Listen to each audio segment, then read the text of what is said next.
The sun was a malevolent eye, glaring down on my humble abode. It was 2 p.m. in Summerlin, which meant it was approximately 1,000,000 degrees Fahrenheit on my stucco front porch. I was wrestling with a particularly stubborn agave, trying to coax it into a more aesthetically pleasing red, less likely to stab passing toddlers' arrangement. I was humming along to my favorite true crime podcast, sweat plastering my t-shirt to my back. When the shadow fell, it wasn't the cool, merciful shadow of a passing cloud. This was the distinctly menacing shadow off Karen. Well, hello there, Brenda. Her voice dripped with the saccharine sweetness that only the truly passive-aggressive could muster. She held a clipboard like a shield, the sun glinting off its metal corners like some sort of bureaucratic weapon. I suppressed a sigh. My name is not Brenda, it's Alex. Karen, I replied, snipping off a rogue agave leaf with perhaps more force than necessary. To what do I owe the pleasure? Did someone finally complain about my collection of garden gnomes? Because I'll have you know, Bartholomew is a vintage collector's item. Karen's smile tightened. It's about your door, Alex. She said my real name like it was something sour and unpleasant. She gestured vaguely towards the offending article with a pen that looked suspiciously like it was stolen from a bank. My ruby red door. My pride and joy. My defiant splash of color in this beige-wash purgatory. What about it? I asked innocently, though my pulse was already quickening. Max, my golden retriever mix, emerged from the cool darkness of the house, sensed the tension, and let out a low growl, his tail thumping a warning against the floor. Article 12.4b, Karen enunciated, as if speaking to a particularly dense toddler, clearly states that all front doors must adhere to the approved palette of neutral colors. This crimson monstrosity is in blatant violation of that clause. I feigned confusion. Crimson? I thought it was more of a ruby. Or maybe a deep scarlet with hints of rebellion? Karen's smile vanished. Her clipboard trembled slightly. It's red, Alex. Aggressively red. And it's disrupting the visual harmony of the cul-de-sac. Visual harmony? I scoffed. Karen, the only thing disrupting the visual harmony of this cul-de-sac is the sheer number of identical beige boxes we call homes. My door is a statement. It's a beacon of individuality in a sea of conformity. Max barked in agreement. Karen ignored him. You received a previous warning about this. We've been very patient, Alex. I racked my brain. A previous warning? Vaguely. It was probably buried under a mountain of takeout menus and dog toys. I grabbed the poop bag I had used earlier to clear the yard and grabbed the letter, offering it to Karen to take back. Look, Karen, I said, trying to sound reasonable, even though I felt like strangling her with a garden hose. I understand the importance of rules, but this is just absurd. It's a door. It's red. It's not hurting anyone. It's setting a precedent, Alex. Karen insisted. If we allow one person to deviate from the approved palette, where will it end? Chaos. Anarchy. Teal doors. Imagine the horror. I imagine it. It was actually quite appealing. Karen thrust a crisp, official-looking document at me. This is your final warning. You have 30 days to repaint your door to an approved neutral color. Failure to comply will result in a fine of $500, escalating to $1,000 per week thereafter. I took the letter, my fingers trembling slightly. $500? That was a lot of dog food. And that's non-negotiable. I asked, my voice tight. Absolutely non-negotiable, Karen said, her eyes gleaming with a disturbingly triumphant light. Visual harmony must be maintained. She turned on her sensible, beige sandals and marched back towards her golf cart, also beige, naturally leaving me standing on my porch, defeated. The sun beating down on me like a judge's gavel. Max nudged my hand with his wet nose, whining softly. I knelt down and hugged him tight. Don't worry, buddy, I muttered. I'm not going down without a fight. This is war. Later that afternoon, Max and I embarked on our daily walk through the manicured streets of Summerlin. The heat was oppressive, the kind that makes the air shimmer and distorts reality. The landscape, a carefully orchestrated symphony of beige and brown, stretched out before us. Xeriscape yards, each identical to the last, lined the streets, dotted with the occasional lonely palm tree. Look at this, Max, I grumbled, gesturing to the endless rows of identical houses. This is what Karen calls visual harmony. It's visual monotony. It's a soul-crushing beige-topia. Max snorted dismissively, as if agreeing with me, but also thinking I was being a bit dramatic. We passed Mrs. Henderson's house, her lawn meticulously decorated with an army of flamingos. She smiled and waved. Mrs. Henderson was a sweetheart, but I suspected she secretly enjoyed following the rules. Then, there was the Johnson residence where they had a basketball hoop in the driveway, in clear violation of Rule 12.6c, subsection 4, about recreational impediments of traffic flow or any obstruction to general visibility. The Johnsons were rebellious. I'd have to talk to them. As we walked, I stewed over Karen's ultimatum. $500? For a door? It was highway robbery. Or, more accurately, HOA robbery. I couldn't repaint it beige. It was a matter of principle. It was a matter of artistic expression. My internal monologue was interrupted by a flash of inspiration. Heat, the Summerlin heat. What if I could use it to my advantage? Max, I exclaimed, stopping abruptly. I've got it. I'm a genius. A diabolical genius. Max wagged his tail tentatively, unsure whether to be excited or concerned. That evening, after Max had finished his dinner and I'd poured myself a generous glass of wine, I sat at my laptop, a glint of mischief in my eye. My Google search history would have raised some serious red flags with Homeland Security. Heat reflective paint, DIY chameleon paint, how to outsmart an HOA. The plan was audacious, bordering on insane, but it just might work. I would paint my door with a special heat reflective paint. During the day, in the blazing Summerlin sun, the paint would reflect the light, making the door appear a perfectly acceptable shade of gray. But at night, when the temperature dropped, the paint would revert to its true color, my beloved ruby red. It was brilliant. A loophole, a cunning subversion of the HOA's tyrannical rules. I spent the next few hours researching the perfect paint, reading reviews, and watching YouTube tutorials.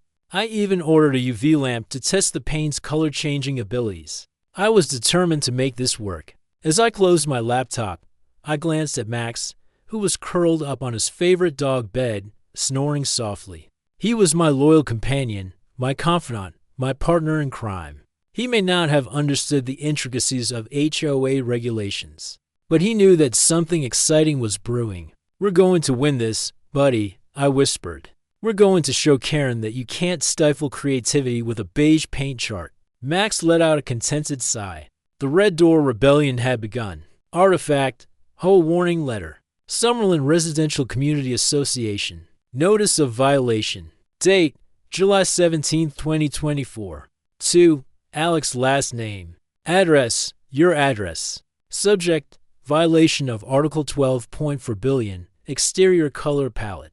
This letter serves as a final warning regarding the unauthorized exterior color of your front door. As you are aware, Article 12.4 billion of the Summerlin Residential Community Association bylaws attached for your convenience, although we trust you are familiar with them, stipulates that all exterior surfaces, including front doors, must adhere to the approved color palette as designated by the Architectural Review Committee. Your front door, currently painted a shade identified by staff as crimson, ruby, blood dash of dash your dash enemies unofficial designation, is in direct violation of this policy. This egregious deviation from the approved aesthetic creates a visually disharmonious element within the community, potentially impacting property values and causing undue emotional distress to your neighbors. See attached testimonials from Mrs. Mildred Henderson, 47. We have previously notified you of this violation. See Notice of Noncompliance dated June 15, 2024. Attached, despite this notification, the violation remains uncorrected. Therefore, you are hereby instructed to repaint your front door to an approved neutral color samples. Available at the Association Office. Desert Sand, Subtle Beige, Ecru Embrace. Oatmeal Delight within 30 days of the date of this letter. Failure to comply with this notice will result in a fine of $500, escalating to $1,000 per week until the violation is rectified. All fines must be paid within 10 business days of assessment. We trust this matter will be resolved promptly and with the utmost cooperation, thereby restoring visual harmony to our valued community. Sincerely, Karen, last name, President, Summerlin Residential Community Association. The next morning dawned bright and infernally hot, as usual. After a fortifying breakfast of coffee and spite, I was ready to tackle Project Chameleon Door. The heat-reflective paint had arrived overnight, a surprisingly expensive concoction that promised to revolutionize my battle against beige oppression. The label read, "Thermochromic elegance, gray by day, bold by night." I was skeptical, but hopeful. Max, ever the optimist, wagged his tail enthusiastically as I unpacked the paint. He clearly sensed that today was going to be interesting. I set up a makeshift workstation on my front porch, strategically positioning myself in the shade of a struggling mesquite tree. The temperature was already creeping towards triple digits, and the air shimmered with heat. Painting in the Nevada summer was a special kind of torture, but I was determined to persevere. First, I had to sand down my beautiful red door. It was a painful process, like tearing off a piece of my soul. Each swipe of the sandpaper felt like a betrayal of my artistic principles. Max whined sympathetically, nudging my hand with his nose.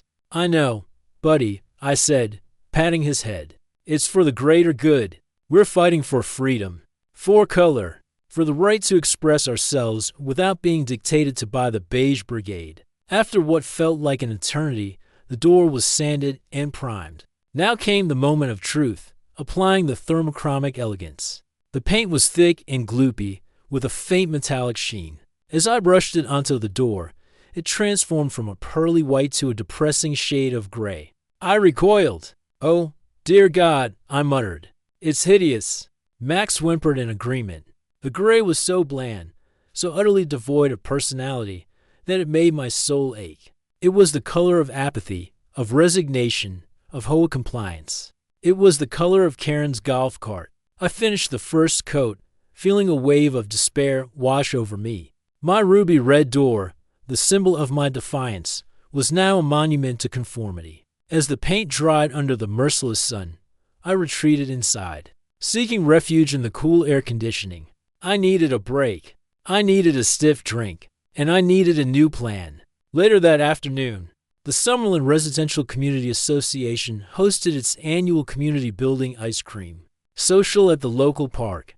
I normally avoided these events like the plague, but today I had a mission to scout out potential allies and spread the seeds of rebellion. Max, of course, was delighted to attend. He loves ice cream, and people, and anything that involves leaving the house.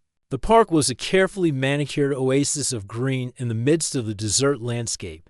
Palm trees swayed in the artificial breeze, and children shrieked with delight as they chased each other through the sprinklers. It was all very wholesome, and very, very beige. I surveyed the scene, looking for signs of discontent. There was Mrs. Henderson, diligently supervising a group of children at the craft table. There was Mr. Peterson, meticulously trimming the edges of the lawn with a pair of scissors. And there, sitting alone on a park bench, was Martha. Martha was a newcomer to Summerlin, a recent retiree from New York City. She had a wild mane of silver hair, a mischievous twinkle in her eye, and a wardrobe that clashed spectacularly with the prevailing beige aesthetic. I'd seen her a few times walking her dachshund, and I suspected she was a kindred spirit. "Martha, isn't it?" I asked, approaching her bench. She looked up, startled. "Yes, that's me." "And you are?" "Alex," I replied. "I live down the street." "With their door." Martha's eyes lit up. "Ah, the red door. I admire your courage. This place is a bit sterile, don't you think?" "Sterile? It's a beige wasteland," I exclaimed, plopping down on the bench beside her. "And the HOA is trying to force me to paint my door gray." Martha chuckled. "They tried to tell me I couldn't hang my wind chimes. So they were a distraction to the delicate sensibilities of the community. Can you believe it? I couldn't, but I wasn't surprised." "So, you're saying you're on my side?" "Absolutely," Martha said, her eyes gleaming. "I'm a rebel at heart. I spent my entire career fighting the system, I'm not about to let some HOA dictate the color of my garden gnomes. I grinned. Excellent. Welcome to the rebellion. Over the next few days, I continued my campaign to rally the neighbors. I met with the Johnsons, who were furious about the basketball hoop rule. I befriended a young mother named Sarah, who was frustrated by the HOA's restrictions on children's playground equipment, and I even managed to win over Mr. Peterson, the meticulous lawn trimmer, who confessed that he secretly hated the HOA's ban on dandelions. We met at a local coffee shop, The Daily Grind, conveniently located just outside Summerlin's borders. Max, of course, came along for moral support. He sat patiently under a palm tree, accepting head scratches and surreptitious snacks from the other patrons. So, I said, spreading out a map of the neighborhood on the table, we need a plan. Karen is not going to give up easily. She's probably already plotting her revenge. We need to show her that we're not going to be bullied, Martha said, stirring her coffee with a determined glint in her eye. We could stage a protest, Sarah suggested. A march on HOA headquarters, with signs and chants. Or, Mr. Peterson said hesitantly, we could accidentally plant a few extra dandelions in our yards. Max barked loudly, as if endorsing Mr. Peterson's suggestion. I shook my head. We need something more subtle. Something that will really get under Karen's skin. I paused, stroking my chin thoughtfully. I've got it. The nighttime aesthetic tour. The others looked at me, confused. We'll organize a tour of our houses, I explained. At night, we'll showcase our own subtle acts of rebellion. A solar light in a forbidden color. A strategically placed garden gnome. A slightly too tall hedge. We'll show Karen that we're not afraid to express ourselves, even in the darkness. The others were silent for a moment, considering the idea. Then, Martha smiled. I like it, she said. It's subversive, it's creative, and it's guaranteed to drive Karen insane. Finally, the day arrived to unveil the thermochromic elegance. I'd been checking the weather forecast obsessively, praying for a clear night. The temperature had to drop low enough for the paint to work its magic. I invited my new allies over to witness the transformation. Martha, the Johnsons, Sarah, Mr. Peterson, and a few other curious neighbors gathered on my front lawn, drinks in hand. Anticipation in the air. Max, sensing the excitement, bounced around their legs, wagging his tail furiously. The sun began to set, casting long shadows across the street. The air cooled perceptibly, and then it happened. Slowly, subtly, the gray door began to change. First, a faint blush of red appeared around the edges. Then, the red spread, like a blush creeping across a face. Finally, the door was bathed in its full, glorious ruby red hue. A collective gasp went up from the crowd. It's beautiful, Sarah exclaimed. It's magic, Martha declared. It's illegal, Mr. Peterson whispered, his eyes wide with awe. I grinned, basking in the glow of my rebellious masterpiece. Welcome to the nighttime aesthetic tour, I announced. Prepare to be amazed. The nighttime aesthetic tour was scheduled for the following Friday. Word had spread like wildfire throughout the community, fueled by whispers and furtive glances over perfectly manicured hedges. Some residents were intrigued, others horrified. But everyone, it seemed, was talking about it. I spent the week preparing for the tour, coordinating with my fellow rebels and perfecting my own display. I added a string of multicolored fairy lights around my front porch, strategically draped to highlight the ruby red door. I even replaced my boring beige welcome mat with one that read, Welcome to the Revolution. Max, of course, was in his element. He loved the extra attention and the endless stream of visitors. He even learned a new trick, fetching paint brushes. Friday evening arrived, clear and cool. The desert air was crisp and clean, the stars blazing in the inky black sky. It was the perfect night for a rebellion. The tour was scheduled to begin at 8 p.m. By 7:45, a small crowd had gathered on my front lawn, their faces illuminated by the glow of my rebellious fairy lights. Martha was there, resplendent in a neon green dress and a feather boa. The Johnsons arrived with their two rambunctious children, who were armed with glow sticks and an air of mischievous excitement. Mr. Peterson, looking uncharacteristically bold, sported a Hawaiian shirt and a pair of sunglasses. At precisely 8 p.m., I stepped onto my porch and addressed the assembled throng. "Welcome, my friends," I announced, my voice ringing with theatrical flair. "Welcome to the Nighttime Aesthetic Tour. Tonight, we celebrate individuality, creativity, and the right to express ourselves, even in the face of overwhelming beige conformity." The crowd erupted in applause. Max barked enthusiastically. "Our first stop," I continued, "is the Henderson residence. Prepare to be amazed by Mrs. Henderson's Sunike interpretation of lawn ornamentation." We set off down the street, a ragtag band of rebels, our path illuminated by the faint glow of our flashlights and the collective spirit of defiance. Mrs. Henderson, bless her heart, had gone all out. She had covered her entire front yard with flamingos of every shape, size, and color. There were pink flamingos, blue flamingos, green flamingos, even a few sequin flamingos. It was a flamingo extravaganza. The crowd gasped in amazement. Even Mr.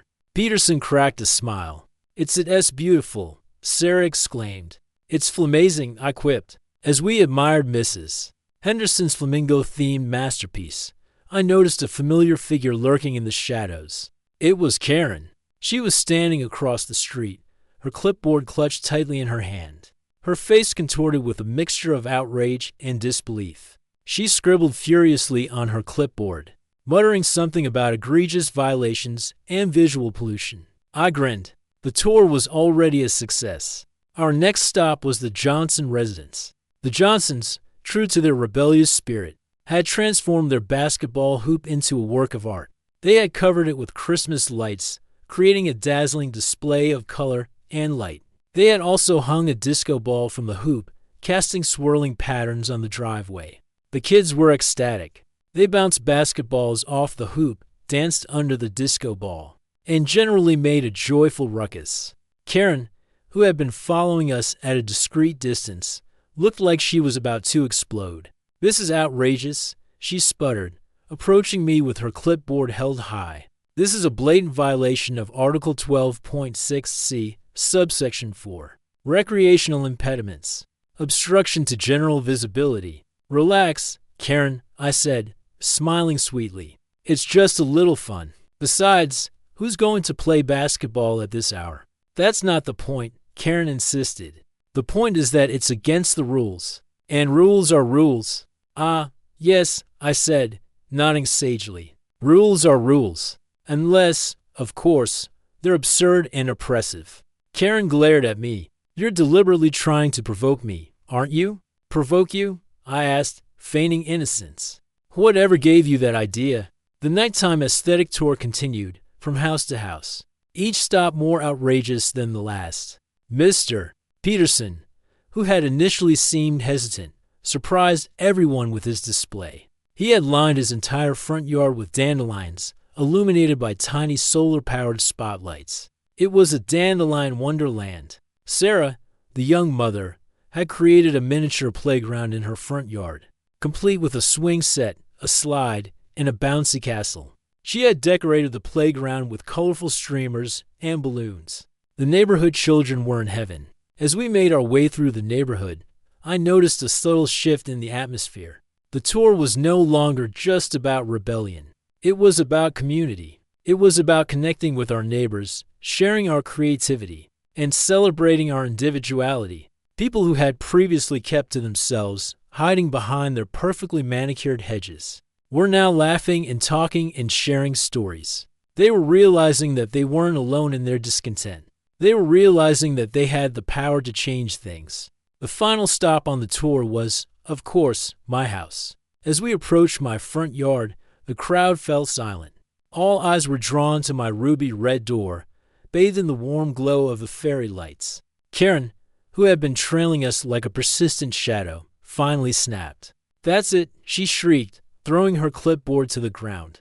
"I've had enough. This is a clear and unequivocal violation of Article 12.4b. You are hereby fined $1,000, and I'm reporting you to the Architectural Review Committee, and I'm going to make sure you never paint your door red again. Ever She stormed off, her face red with rage, her voice echoing through the quiet streets of Summerlin. The crowd looked at me, their faces filled with concern. "Don't worry," I said, smiling reassuringly. "She's just blowing off steam. Besides, we're not finished yet."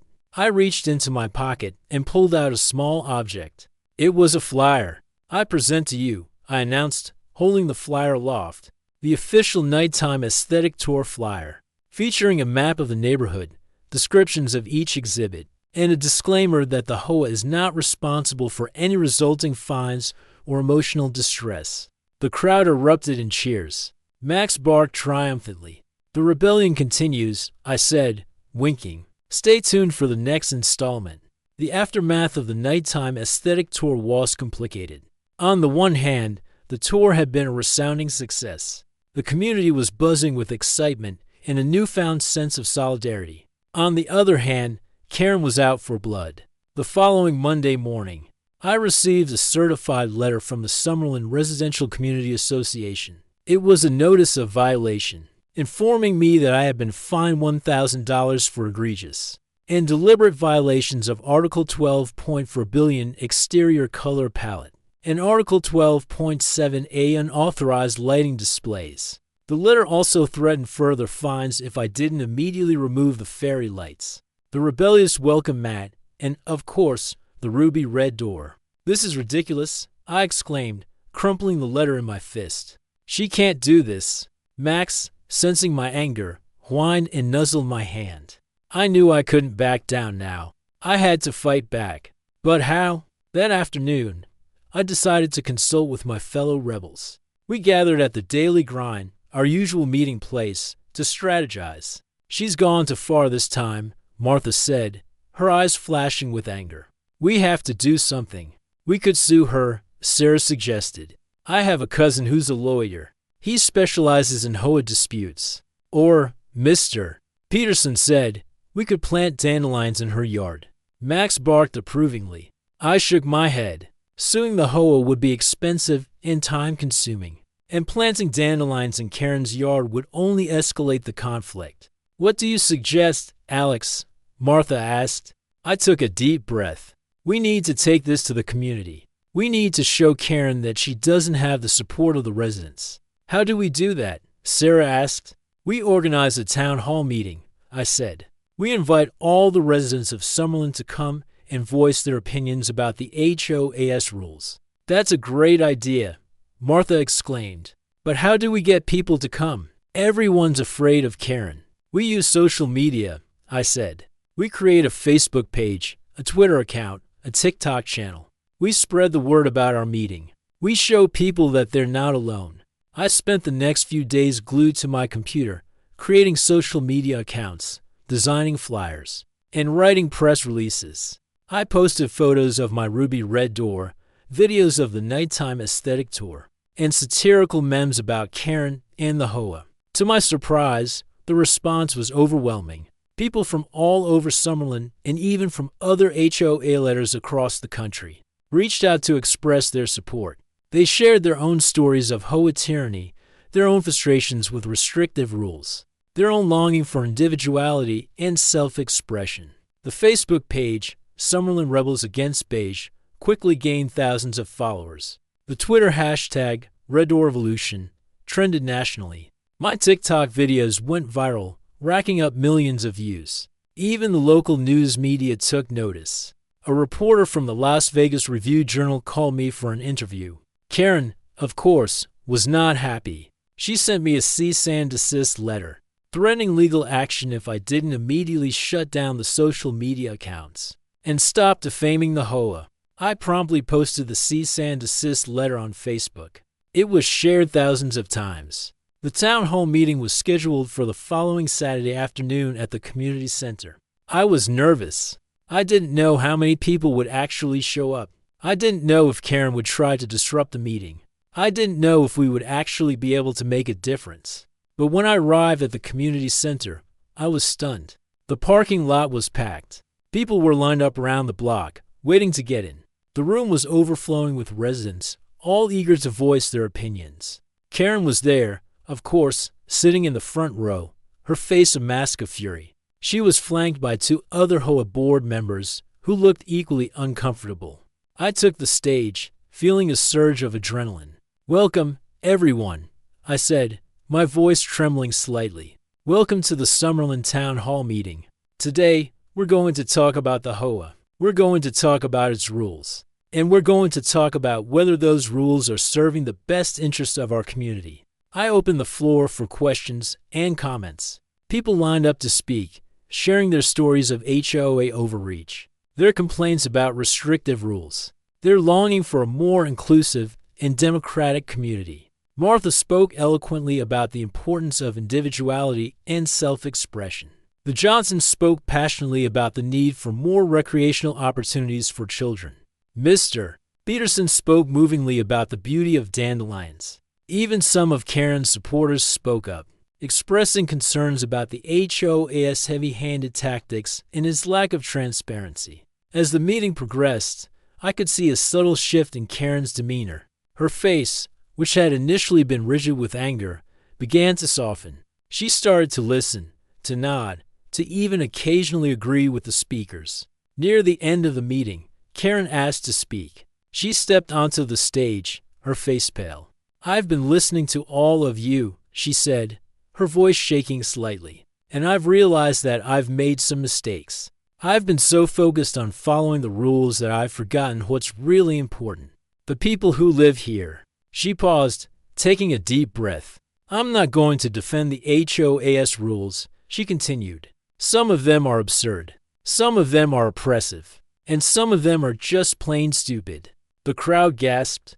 "I'm not going to promise to change everything overnight," Karen said. "But I'm going to promise to listen to you, to work with you, to make this community a better place for all of us." She stepped down from the stage, to a mixture of applause and stunned silence. After the meeting, I felt a sense of cautious optimism. I knew that the battle wasn't over. I knew that there would still be challenges ahead. But I also knew that we had made a difference. We had shown Karen and the rest of the HOA that we were not going to be silenced. We had shown them that we had the power to change things. As I walked home, Max trotted happily by my side, his tail wagging furiously. He was carrying his favorite squeaky toy, a bright red fire hydrant. I smiled. The Red Door revolution had only just begun. The weeks following the town hall meeting were a whirlwind of activity. The HOA, under Karen's slightly less iron-fisted but still remarkably firm leadership, began a series of community listening sessions. These sessions, while ostensibly designed to hear residents' concerns, often felt like thinly veiled attempts to appease the masses, while still maintaining a semblance of control. One of the first victories, however, was the temporary suspension of Article 12.4b, the dreaded exterior color palette regulation. The ruby red door was safe for now, but Karen made it clear that she wasn't giving up entirely. She promised a revised set of rules, designed to promote visual harmony while allowing for individual expression. I rolled my eyes. Visual harmony was clearly code for a slightly less offensive shade of beige. The cul-de-sac, meanwhile, was buzzing with a celebratory energy. The neighbors, emboldened by their newfound sense of power, decided to throw a block party. It was a chance to celebrate their small victory and to solidify the bonds they had forged. During the Red Door Revolution, the block party was held on a sunny Saturday afternoon. The entire cul-de-sac was transformed into a festive oasis. Tables were laden with food, everything from homemade lasagna to store-bought potato salad. Music blared from a portable speaker. Children ran wild, chasing each other through the sprinklers. Martha, of course, was the life of the party. She wore a bright red dress and a matching hat, and she danced with anyone who would join her. The Johnsons set up a makeshift basketball court in their driveway, complete with a disco ball and a fog machine. Mr. Peterson, to everyone's surprise, brought a karaoke machine and serenaded the crowd with a surprisingly heartfelt rendition of Sweet Caroline. Max, as always, was in his element. He circulated through the crowd, accepting head scratches and surreptitious snacks. He even managed to steal a hot dog off a picnic table. As I surveyed the scene, I felt a sense of pride and satisfaction. We had done it. We had brought the community together. We had challenged the HOA, and we had won at least for now. But I also knew that the fight wasn't over. Karen was still out there, plotting her next move. And I had a feeling that the revised set of rules would be even more restrictive than the original ones. As the block party wound down, I noticed Karen standing alone on the edge of the crowd, watching the festivities with a wistful expression. She looked sad. I decided to approach her. "Having fun, Karen?" I asked, trying to sound friendly. She jumped, startled. "Oh, Alex," she said, her voice subdued. "I didn't see you there." "You okay?" I asked. "You seem a little down." "I'm just thinking," she said, "about everything that's happened.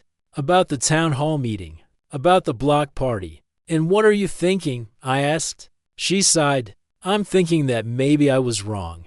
Maybe I was too focused on the rules. Maybe I lost sight of what's really important." "What is important, Karen?" I asked. "Community," she said. "Connection. Understanding.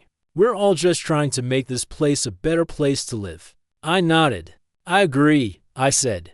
"But sometimes the rules get in the way of that." "I know," she said. "I'm working on it. I'm trying to come up with a new set of rules that will be fair and reasonable." "Good luck with that," I said, smiling. "I have a feeling it's going to be a challenge." That night, I couldn't sleep. I tossed and turned in bed, thinking about Karen and her new rules. I had a feeling that she was going to try to find a way to control the community's aesthetic without being too heavy-handed. Finally, I got out of bed and went to my office. I sat down at my computer and started brainstorming ideas. How could we push back against Karen's new rules? How could we protect our freedom of expression? How could we keep the Red Door Revolution alive? As I typed, Max sat at my feet, his head resting on my lap. He looked up at me with his big, brown eyes, as if trying to offer me comfort and support. "Thanks, buddy," I said, scratching him behind the ears. "I appreciate it." Suddenly, an idea struck me. It was crazy. It was audacious. It was brilliant. I started typing furiously, my fingers flying across the keyboard. Max watched me, his tail wagging tentatively. A few days later, I received a copy of Karen's proposed new rules. They were even worse than I had imagined. The HOA had eliminated Article 12.4b, the exterior color palette regulation, but they had replaced it with a new rule, Article 12.8a, which stated that all exterior surfaces must comply with the approved light emission standards as designated by the Architectural Review Committee. In other words, the HOA wasn't going to tell us what color we could paint our houses, but they were going to tell us how much light we could emit. The light emission standards were incredibly restrictive. They limited the brightness of outdoor lights, prohibited the use of colored lights, and even regulated the amount of light that could escape from our windows at night. I was furious. This was even more oppressive than the original rules. "She's trying to control our souls," I exclaimed, crumpling the document in my fist. "She's trying to turn us into a community of automatons." Max barked in agreement. I knew I had to do something. I had to fight back. But what? Then, I remembered the idea I had had the other night. It was crazy. It was audacious. It was perfect. I grinned. "Get ready, Karen," I muttered. The Red Door Revolution is about to enter a new phase. Karen's new light emission standards were a gauntlet thrown down. She might as well have declared war on fun. Suddenly, Summerlin was plunged into a state of semi-darkness. Porch lights were dimmed, curtains were drawn, and the once cheerful glow of the community was replaced by a shadowy, almost paranoid atmosphere. But I wasn't about to let Karen win. I had a plan, a crazy, audacious plan that would push the limits of the light emission standards while celebrating the beauty of light in all its glory. I called a meeting of the Red Door Revolutionaries. We gathered at the daily grind, our faces illuminated by the glow of our laptops and the flickering light of a single, approved wattage bulb. "Okay, people," I said, spreading out a map of Summerlin on the table. "Karen wants to control our light. She wants to turn us into a community of automatons. But we're not going to let her." "What do you have in mind, Alex?" Martha asked, her eyes gleaming with anticipation. "We're going to organize a dessert light festival," I said. a celebration of light in all its forms. We're going to create a dazzling display of color, creativity, and strategic rule bending. The others looked at me, their faces a mixture of confusion and excitement. How are we going to do that? Sarah asked. The light emission standards are incredibly restrictive. That's where the strategic rule bending comes in, I said, winking. We're going to find loopholes. We're going to exploit ambiguities. We're going to push the limits of what's allowed. We spent the next few weeks planning the Dessert Light Festival. We divided into teams, each responsible for a different aspect of the event. Martha took charge of the artistic direction, designing elaborate light sculptures and installations. The Johnsons, with their expertise in electrical engineering, figured out how to maximize the brightness of our lights without exceeding the HOA's wattage limits. Mr. Peterson, surprisingly, became our expert on plant-based light sources, researching bioluminescent fungi and genetically modified glowing plants. I, meanwhile, focused on the logistical details, securing permits or, rather, carefully avoiding the need for permits, coordinating volunteers, and spreading the word about the festival. I created a website, a social media campaign, and even a series of quirky videos that featured Max demonstrating various light-related concepts.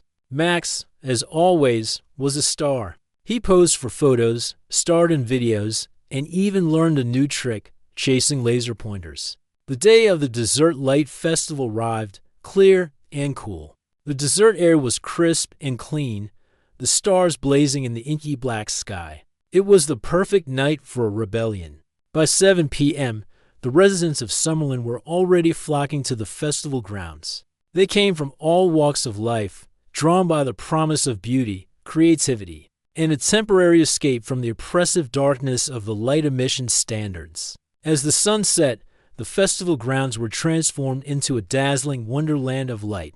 Martha's light sculptures glowed with ethereal beauty. The Johnsons' strategically amplified lights illuminated the entire area with a soft, welcoming glow. Mr. Peterson's plant-based light sources twinkled and shimmered, creating a magical, otherworldly atmosphere. The visitors wandered through the festival grounds, their faces illuminated by the glow of the lights. They marveled at the art, they danced to the music, and they celebrated the joy of being together. As the festival reached its peak, I noticed a familiar figure approaching. It was Karen. She stood on the edge of the crowd, her face a mixture of awe and disbelief. She looked different. Her eyes were wide, her mouth was open, and she seemed to be genuinely enjoying herself. I decided to approach her. Having fun, Karen? I asked, smiling. She jumped, startled. Oh, Alex, she said. Don't know what to say. Say you're having a good time, I said. Say you appreciate the beauty of light. She paused, taking a deep breath. Okay, she said. I'm having a good time. I appreciate the beauty of light. I grinned. That's all I wanted to hear, I said. We stood in silence for a moment, watching the crowd. Then, Karen spoke again. I still think we need rules, she said. I still think we need to maintain some semblance of order. Of course, I said.